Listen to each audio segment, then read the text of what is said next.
Kuna huyu ndugu ameweza kuniuliza kuwa kila wakati huwa anaota akiwa dukani ameenda kununua nguo, na ile wakati anaanza kwa upekuzi wa nguo huwa anajipata akiwa ameamuka, huwa akamilishe ile ndoto.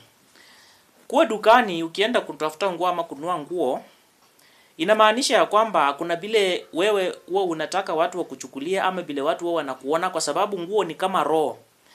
Kuna nguo fulani unayoipenda na hiyo nguo jinsi unavyoipenda ndipoza roho yako iko hivyo.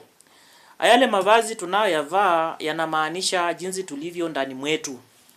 Kwa mfano, ukiota ya kwamba mtu amevaa nguo nyingi zaidi, inamaanisha ya kwamba ana maneno mengi zaidi na ni asiri hataki watu wajue.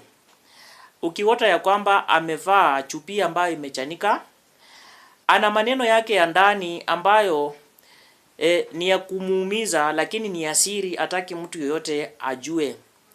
Ukiota ya kwamba umekutana na mtu amevaa nguo zenye ni matambara ama zimeraruka, hiyo ni roho ya umaskini. Pale kwa nguo ningependa kuweza kufafanua zaidi. Pia kuna huyu mwenye ataniuliza ya kwamba hizi nguo huwa pia zinakuwa na rangi. Hiyo rangi inamaanisha nini? Ukiota ya kwamba umevaa nguo nyekundu, inamaanisha ya kwamba kule mbeleni penye unaenda kuna mateso yanakuandama. Ukiota ya kwamba umevaa nguo ya pingi, inamaanisha ya kwamba kuna upendo. Kama unafanya kazi, kuna upendo mzuri katika hiyo kazi, watu wataipenda pia na watakujali na kukupenda.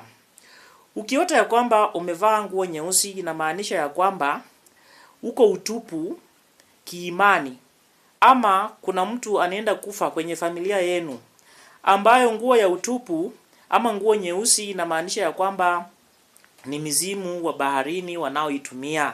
So kuna roho ya mauti inayomwandama, ama kuna aibu inakuja kukupata pale mbele za watu. Ukiota ya kwamba umevaa nguo ya kijani, inamaanisha ya kwamba kama wewe umeteseka kwa mateso ya muda mrefu ama ugonjwa, kuna uponyaji unakuja mbele yako. Ukiota ya kwamba umevaa nguo ya njano ama kijani, inamaanisha ya kwamba amani, uko na tumaini la amani kwenye maisha yako na lolote unalolifanya. Ukiwa na swali lolote kuhusu ndoto, tunaweza saidiana kwenye comment section. Asanteni sana.